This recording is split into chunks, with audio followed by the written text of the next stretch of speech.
नमस्कार। आकाशवाणी के समाचार सेवा प्रभाग की प्रस्तुति न्यू इंडिया समाचार में हार्दिक स्वागत, अभिनंदन है आपका दोस्तों। मैं हूं मुनीश शर्मा और साथ में मैं हूं विनीता। और आज हम आपके समक्ष 16 से 30 जून का अंक लेकर हाजिर हुए हैं। दोस्तों, जब वर्ष 2014 में प्रधानमंत्री के रूप में नरेंद्र मोदी ने सत्ता संभाली तो उनके सामने सबसे बड़ी चुनौती थी कि चलता है, चलने दो, कुछ नहीं हो सकता, एडजस्ट कर लो जैसी सोच में नई ऊर्जा का संचार आखिर कैसे हो। देश की 65% आबादी 35 साल से कम उम्र की है तो 50% आबादी 25 साल से कम उम्र की, जिनमें स्वाभाविक आकांक्षाएं भी हैं और राष्ट्र को प्रगति की नई ऊंचाइयों पर ले जाने का जज्बा भी है। प्रधानमंत्री मोदी ने इस युवा भारत की युवा आकांक्षाओं को करीब से देखा, समझा और उनमें एक नई ऊर्जा का संचार पैदा करने के लिए नया भारत की आवाज बुलंद की, ताकि जिस तरह जीवन में कुछ नया मिलने पर परिवार में हर व्यक्ति का उत्साह दिखता है, ठीक वैसे ही एक सुरक्षित, समृद्ध और प्रगतिशील भारत के निर्माण के लिए कुछ नया करने का संकल्प और उत्साह पैदा हो सके। बीते 11 वर्ष में तस्वीर बदल चुकी है और एक सोच, एक लक्ष्य के साथ राष्ट्र विकसित भारत के संकल्प की सिद्धि की ओर अग्रसर है और यही इस बार के अंक की हमारी आवरण कथा है। इस अंक में 11 वर्षीय विकास यात्रा की गाथा को 14 अध्यायों में समेटकर प्रस्तुत किया गया है। कार्यक्रम की पिछली कड़ियों में आपसे इस विकास गाथा के कुछ अंश साझा किए गए और उसी चर्चा को आज आगे बढ़ाते हुए आज हम आपको बताते हैं कि 14 क्षेत्रों में वर्गीकृत केंद्र सरकार की योजनाएं कैसे विकास को नई गति देकर राष्ट्र विकसित भारत के संकल्प की सिद्धि की दिशा में अग्रसर है। एक समृद्ध और सशक्त देश के लिए महिलाओं का संपूर्ण विकास अत्यंत आवश्यक होता है। इसलिए प्रधानमंत्री नरेंद्र मोदी के नेतृत्व वाली सरकार नारी सशक्तिकरण के लिए बीते 11 वर्ष से लगातार अपने कार्यों से हर कदम पर महिलाओं के समक्ष आने वाली बाधाओं को दूर करने के लिए प्रयासरत है।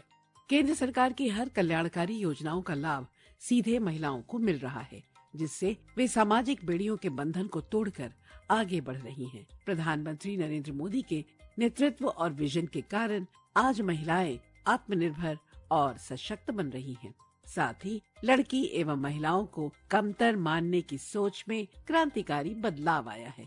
इससे आजादी के स्वर्णिम वर्ष की ओर बढ़ते भारत में नारी शक्ति पथ प्रदर्शक के रूप में नव निर्माण की वाहक बन रही है। सबका साथ, सबका विकास, सबका विश्वास और सभी का प्रयास, यही है वो मूल मंत्र जिसके रास्ते चलते हुए भारत ने बीते 11 साल में विकास की नई गाथा लिखी तो राष्ट्र प्रथम के सिद्धांत के साथ देश को सर्वोपरि रखा। वर्ष 2014 में देश की कमान संभालते ही प्रधानमंत्री नरेंद्र मोदी ने एक्ट ईस्ट, थिंक वेस्ट और कनेक्ट सेंट्रल एशिया की पॉलिसी की शुरुआत की तो विस्तारित पड़ोस और विजन सागर के साथ भारत हिंद प्रशांत क्षेत्र में लीडर के तौर पर उभरा।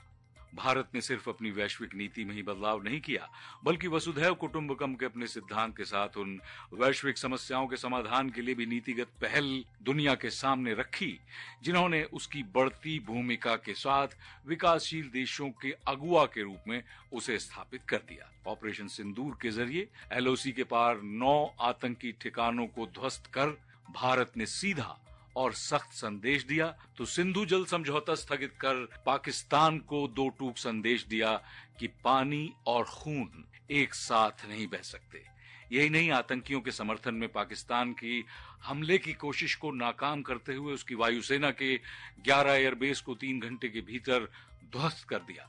भारत के स्वदेशी हथियारों का दम इस ऑपरेशन के दौरान सारी दुनिया ने देखा। दुनिया की सबसे अधिक युवा आबादी वाले देश भारत की युवा पीढ़ी के कंधों पर 2047 तक विकसित राष्ट्र के संकल्पों की जिम्मेवारी है। तो इन तरुण सपनों को उम्मीद के नए पंख देने की जिम्मेदारी केंद्र सरकार की। मुद्रा योजना से लेकर skill India, stand up India और स्टार्टअप इंडिया तक भारत की इसी अमृत पीढ़ी के सपनों को नई रफ्तार दे रहे हैं। किसी भी राष्ट्र की प्रगति और सफलता की नींव उसके युवाओं पर होती है। जब युवा राष्ट्र निर्माण में सक्रिय रूप से भाग लेते हैं तो राष्ट्र तेजी से आगे बढ़ता है और वैश्विक मंच पर अपनी पहचान स्थापित करता है। भारत के युवा अपनी कड़ी मेहनत और नवाचार के माध्यम से दुनिया को अपनी अपार क्षमता दिखा रहे हैं। खेलो इंडिया जैसी योजना की शुरुआत कर छोटे इलाकों और जमीनी स्तर से प्रतिभाओं की खोज और उनको तलाशने की शुरुआत की गई। इसके तहत 1048 खेलो इंडिया सेंटर की स्थापना अब तक की जा चुकी है। भारत में अब 23 IIT हैं। पिछले एक दशक में IIT की संख्या 16 से बढ़कर 23 हो गई है। इसी अवधि में IIM की संख्या 13 से बढ़कर 21 हो गई है।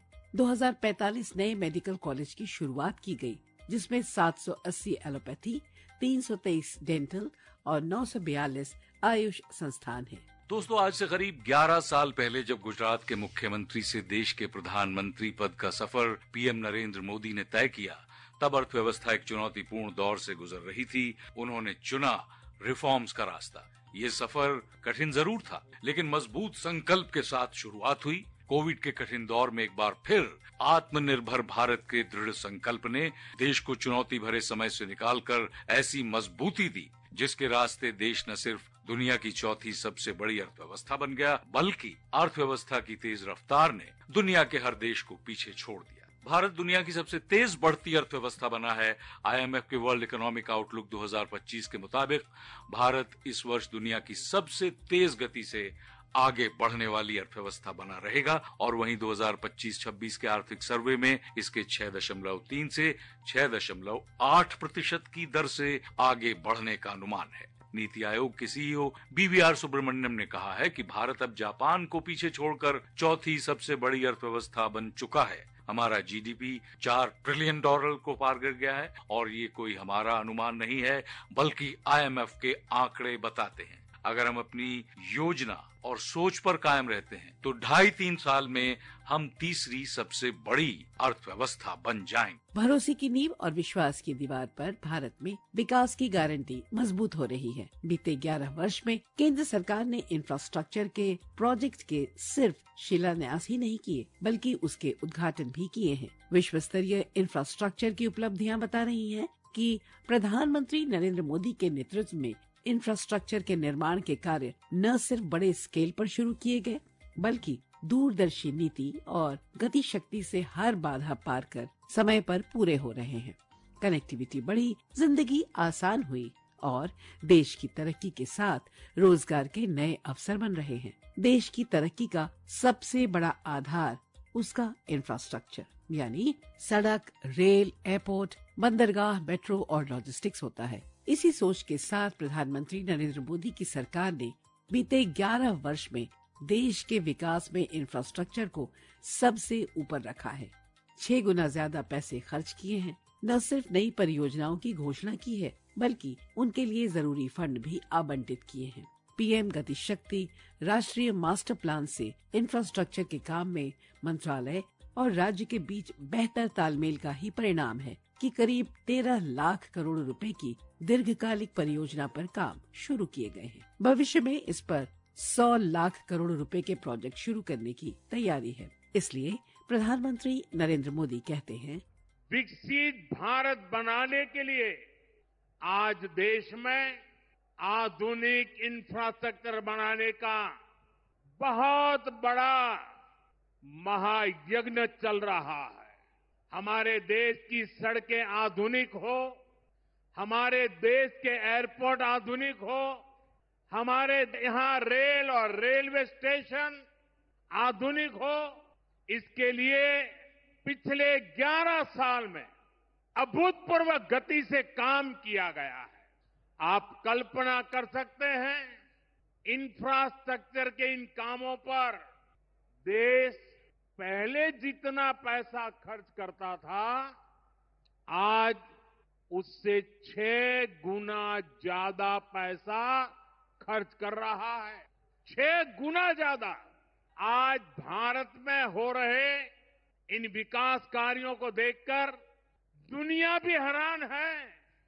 आप उत्तर में जाएंगे तो चिनाब ब्रिज जैसा निर्माण देखकर लोग हैरान हैं। पूर्व की तरफ जाएंगे तो अरुणाचल की सेला टनल, असम का बोगीबिल ब्रिज आपका स्वागत करते हैं। पश्चिम भारत में आएंगे तो मुंबई में समंदर पर बना अटल सेतु नजर आएगा।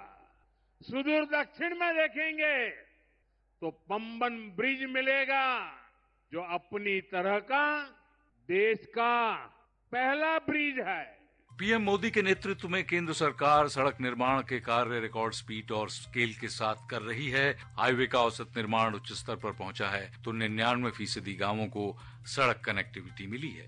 दशकों से लटकी दर्जन भर से अधिक परियोजनाएं बीते 11 वर्ष में पूरी हुई हैं, जो मोदी सरकार के स्पीड और स्केल की शानदार कहानी बयां करती हैं। पहले बड़े बड़े प्रोजेक्ट दशकों तक लटकते रहते थे। रुकावटों से न सिर्फ लागत बढ़ती है, बल्कि नागरिकों को आवश्यक सेवा और बुनियादी ढांचे से भी वंचित होना पड़ता है। पिछले 11 साल में सरकार ने बड़ी सोच और तेज काम को अपना मंत्र बना लिया। प्रगति प्लेटफॉर्म पर 28 मई 2025 तक पीएम नरेंद्र मोदी ने खुद 20.64 लाख करोड़ रुपए की लागत वाले 373 बड़े प्रोजेक्ट्स की समीक्षा कर उसे गति दी। 28 मई की बैठक में सड़क परिवहन, बिजली और जल संसाधन से जुड़ी 60,000 करोड़ रुपए के प्रोजेक्ट की समीक्षा की और कार्यान्वयन की बाधाओं को दूर करते हुए उसे समय पर पूरा करने का आह्वान किया। हवाई यात्रा सिर्फ अमीरों के लिए नहीं, 2 गुने से ज्यादा हवाई अड्डे चालू। बीते 11 वर्ष में 85 नए एयरपोर्ट शुरू किए। रीजनल कनेक्टिविटी स्कीम उड़ान से अब छोटे शहरों से भी लोग हवाई सफर कर पा रहे हैं, जो पहले सिर्फ बड़े शहरों तक ही सीमित था। दुनिया आज सबसे तेजी से बढ़ती अर्थव्यवस्था के साथ भारत की ओर देख रही है। उसके पीछे बीते 11 साल की अथक मेहनत और रिफॉर्म, परफॉर्म व ट्रांसफॉर्म के मंत्र के साथ वो सोच भी है, जिसके रास्ते पर चलकर कारोबार के लिहाज से देश सबसे बेहतरीन गंतव्य साबित हुआ है। सिंगल विंडो क्लियरेंस से लेकर गैर जरूरी कानूनों के मकड़जाल से मुक्ति, अब तक भारत में कारोबार आसान हुआ है तो ease of doing business ranking इसकी गवाही भी दे रही है। कंपनियां अब सिर्फ पैसा कमाने का माध्यम भर नहीं है, बल्कि देश के निर्माण में भागीदार बन रहे हैं। भारत सरकार ने बीते 11 वर्ष में प्रमुख रूप से व्यवसाय कार्य सुधार योजना, बिजनेस रेडी मूल्यांकन, जन विश्वास, कारोबारी और नागरिकों के लिए अनुपालन बोझ को कम करने जैसे सुधार से कारोबार आसान बनाया है। इससे न सिर्फ सरकार को ज्यादा संसाधन मिल रहे हैं, बल्कि रोजगार के मौके भी बढ़े हैं। भारत की कोशिशों को दुनिया भी मान रही है, जिसका उदाहरण वर्ल्ड बैंक की ease of doing business ranking और लॉजिस्टिक्स परफॉर्मेंस रैंकिंग में लंबी छलांग है। स्वच्छ पर्यावरण सीधे हमारे जीवन, हमारे बच्चों के भविष्य से जुड़ा है। अथर्ववेद में कहा गया है, माता भूमि पुत्रो अहम पृथिव्या। ऐसे समय में जब सारी दुनिया के सामने जलवायु परिवर्तन सबसे बड़ा मुद्दा बना हुआ है, प्रधानमंत्री नरेंद्र मोदी ने प्रकृति और मानव के साथ साथ चलने की अवधारणा को अपनी हर विकास योजना के मूल के साथ जोड़ा। वहीं पर्यावरण अनुकूल जीवन शैली और प्रो प्लैनेट पीपल जैसे संदेश देकर बताया कि भारत पर्यावरण संरक्षण में दुनिया को नई दिशा दिखा रहा है। वहीं विज्ञान और टेक्नोलॉजी पर आधारित विश्व में तकनीक के बिना विकास का सपना अधूरा है। विकसित भारत के संकल्प की नींव में भी विज्ञान और प्रौद्योगिकी है। 2014 में भारत की बागडोर संभालते ही प्रधानमंत्री नरेंद्र मोदी ने शासन की प्रक्रिया से लेकर योजनाओं तक को तकनीक से जोड़ा। पारदर्शिता सुनिश्चित करने के साथ आम आदमी की सहूलियत के लिए डिजिटल इंडिया जैसी पहल का ही असर है कि पीएम मोदी के 1 दशक के शासनकाल को टेकेट यानी तकनीक का दशक कहा गया है। श्रोताओं, नए भारत का लक्ष्य सामने है। ऐसे में भारत रत्न से सम्मानित पूर्व प्रधानमंत्री अटल जी की कविता की पंक्तियों के इस संकल्प के साथ हम आगे बढ़ें। आने वाला कल न भुलाएं, आओ फिर से दिया जलाएं। श्रोताओं, समय की बाध्यता को ध्यान में रखते हुए आज बस इतना ही। इस पाक्षिक पत्रिका की हर प्रति आप हमारी वेबसाइट पर देख सकते हैं, जिसका पता है newindiasamaachar.pib.gov.in, जहां आप सभी समाचारों को विस्तार से पढ़ सकते हैं और उनको डाउनलोड भी कर सकते हैं। दोस्तों, डिजिटल और प्रिंट में ये पत्रिका देश ही नहीं बल्कि विदेशों में भी अपनी खास पहचान बना चुकी है और इसका एक्स हैंडल है NISPIB इंडिया। इसके अलावा आप हमें response-nis@pib.gov.in पर ईमेल के जरिए अपने वो सुझाव भी भेज सकते हैं जिनका हमें रहता है हमेशा बेताबी से इंतजार। दोस्तों, मैं हूँ मुनीश शर्मा और मैं विनीता। दीजिए इजाजत। नमस्कार।